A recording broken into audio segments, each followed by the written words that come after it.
Hey guys, we're in my bedroom. There's a reason for that. My daughter is doing all of her stretching and stuff like that, and I'm not gonna, I'm not gonna interrupt that. She's needs the whole living room, and I've been sick, so I'm not going outside. It's early in the evening here on I think it's Wednesday. Wednesday. It's early in the evening Wednesday. I've been sick since my last video on Sunday. After I felt so good during that video, I feel like crap again.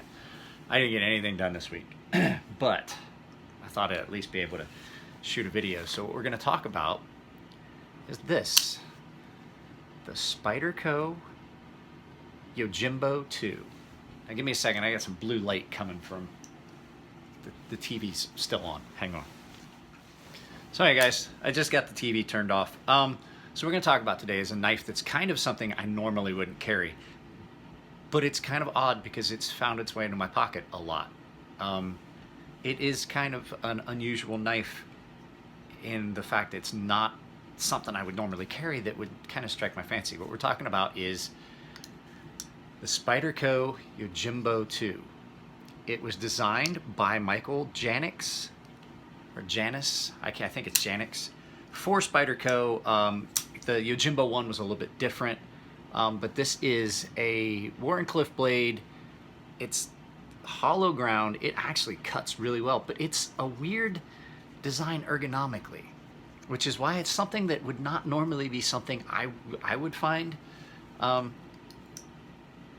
pleasing, but it was designed for self-defense in mind, and for that I could see it being very good, because I saw a video of him describing the cutting force that you get from something that's straight. Your cutting force stays consistent through the entire drag, as opposed to something like this where you lose that. It's cutting, oh, it slips off. So to lay a really devastating cut, this knife would be very good at it. I'm not going to try and turn it around. I don't have any place in here that I could do a turn it around and show you guys, but I mean, you guys can get a pretty good look at it.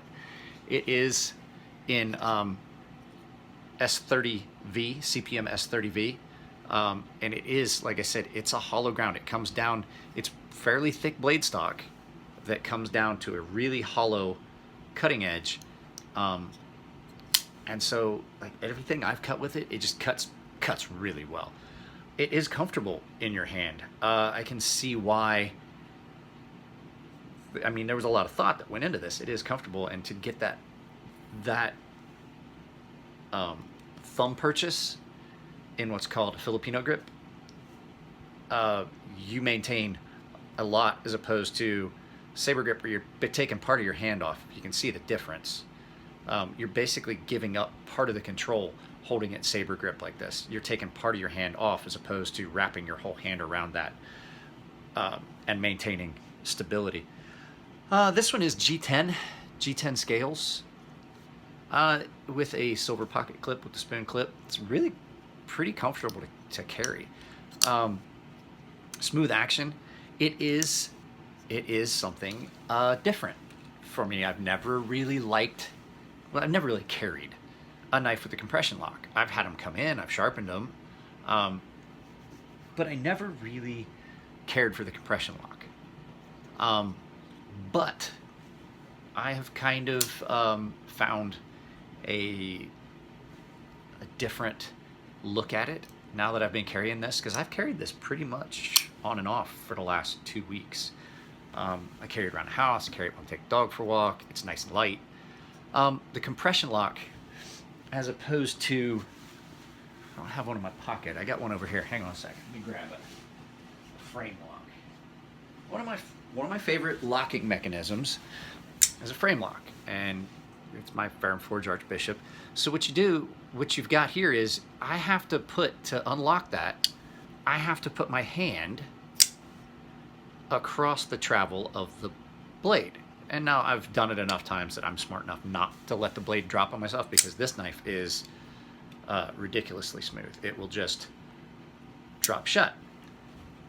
With a compression lock, I can unlock this knife and never once have to put my hand, any part of my hand, in front of the travel of that extremely sharp blade. This is possibly one of the sharpest knives from the factory, and it's factory new edge. I don't it's never been carried except for me carrying it. This is one of those knives that came in that box of knives that were from our mysterious benefactor. I know who he is.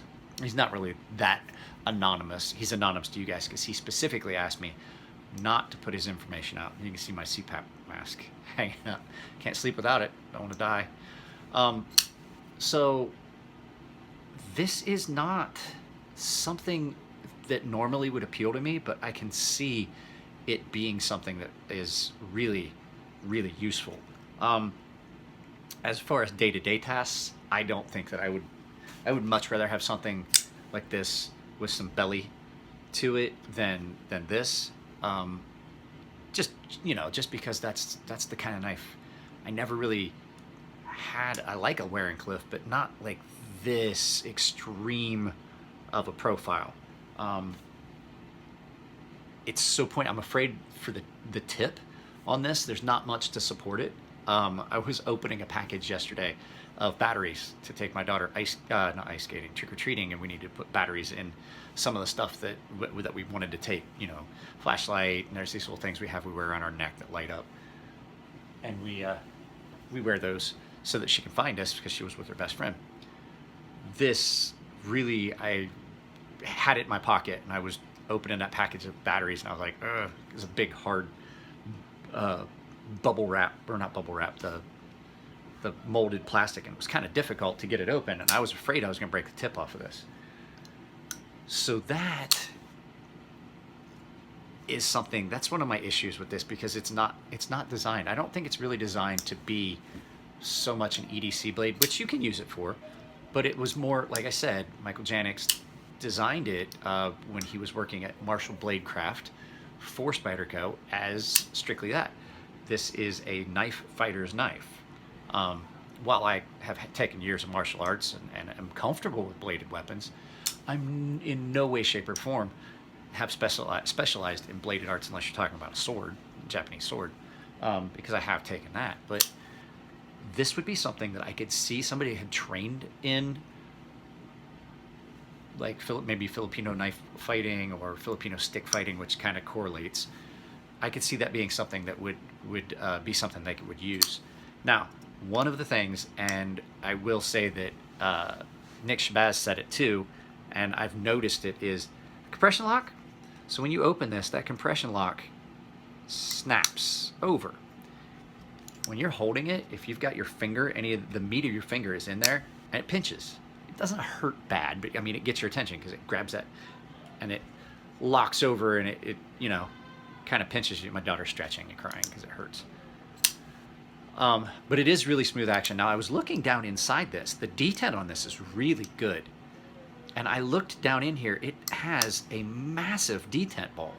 It's huge compared to a lot of other ones. It is a very large detent ball, and I can't really show you. I don't have the proper light. Even if I was outside, I wouldn't be able to show you. The light, can't see down there. So from what I understand, compression lock, I thought it was just like a frame lock or a liner lock on the back, but it's not. There's additional elements in there. The stop pin adds to the use of that. So when you open this, that lock is in between the blade and the stop pin, a lot like that additional piece that is in a triad lock. So you're not trying to just push that over on the face. Like, if you put pressure on the spine of the blade, is there a possibility you can kick that over? Yeah. Is there a possibility that a liner lock would, if you put enough tension, it would kick over? Yeah. With this, you would have to crush the compression lock between the blade and the stop pin. You'd have to crush it. And I don't foresee that happening. So I can see that there's a little bit of added strength in the compression lock. It's not a bad lock. And it's smooth. You can, it allows you to just drop that down in there. You don't have, like I said, your fingers aren't in the way. Pretty well thought out. So the Yojimbo 2, is it something I'm going to keep? No, I'm not going to keep it, but I am carrying it. It's got, I like the fact that it's got a lot of options in a reverse grip. It's pretty comfortable. And one of the big things that I can see, there's enough material, you can use that as a striking implement. Even if the knife is open, you can still use it as a striking implement. because even with, I've got big hands, there's a good bit of that knife still sticking out. There's a good striking area on that. So it's pretty well thought out. Michael knew what he was doing. It is set for all 4 points of carry, left and right. So you could carry it left-handed. I could see that being, this could be something that I would carry left pocket as just an emergency go-to knife. If I decided I wanted to start getting into learning how to fight with a knife. So that's that. I am going to tell you, there's another Spyderco that came in that box that, now it's already been spoken for. This is a nice little knife, and it is named after, I can't pronounce it. It's chaparral. Anyway, this is a Spyderco. This is a Sal Glesser design. It is G10 carbon fiber laminate. So there's a layer of carbon fiber on top of a layer of G10. This is a very nice, very light little knife done in CTS XHP, full flat grind. This one, I'm not going to carry and do a full review on because it's so similar to some of the other Spyderco knives. It reminds me a lot of the Native. As a matter of fact, it's so similar to the Native, or kind of the same blade design as maybe the Sage. But this is a very nice knife, and I really like the pocket clip. The pocket clip is a skeletonized, just a wire, and it doesn't add any to the weight. And this one, the only thing I wish it had was the boy dent. The dent that all the other Spydercos that I've ever had right here in the lock mechanism. But it does have some jimping on the spine. This one is a really nice knife. Now, my only argument that I would say on this is price. I don't see this, even though it's a very nice knife, I don't see this as being a $200 knife. These go for $195 on their website, and I've found them anywhere between $180 and $175 and $195 on different websites. But they're very expensive. They are expensive for a Taiwanese made. Now they have their plant in Taiwan, and they have stuff coming out of China, and they have their American made. This is an American. This is Golden, Colorado, USA. This one is Taichung, Taiwan. Now, is there anything wrong with this knife? No, but I just don't see this being a $200 knife. You know what I mean? So I guess it's just a matter. Now it is, like I said, it's XHP, CTS XHP. It's a very nice little knife, but I don't think $200 worth of nice. I mean, it's nice and smooth. But one of the things that I would say, as opposed to this one, well, I guess this one's kind of sharp too on the one side. The thing I'm noticing with, now that I've seen more of them, of the full flat grind Spydercos, that Spidey hole is sharp. It's sharp around the edges.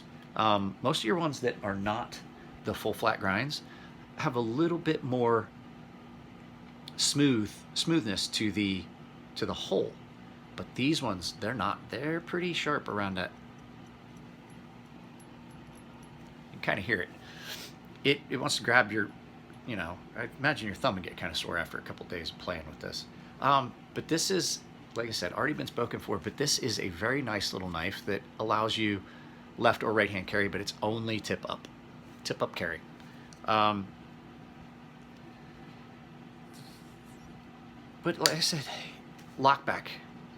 One of my two favorite locking mechanisms, lockback and frame lock. I think that they're some of the best, but I don't know. Carried this for a couple days. I'm starting to see the merits of a compression lock. So I may do another video about that. Now, the next knife that I'm going to try and do a video on is strictly because of my dislike for some of this. Let me see, my knife case is over here. I'm going to go over here.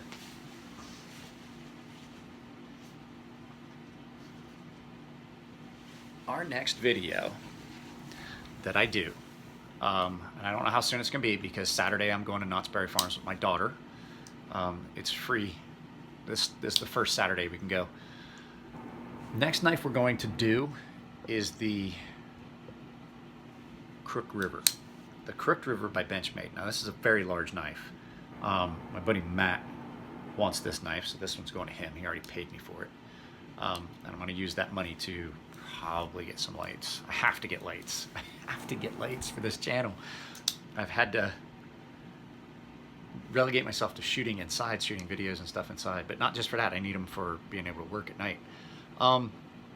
Yeah, this knife, we're going to talk about it, and I'm going to tell you about some of the things that really irritate me about Benchmade.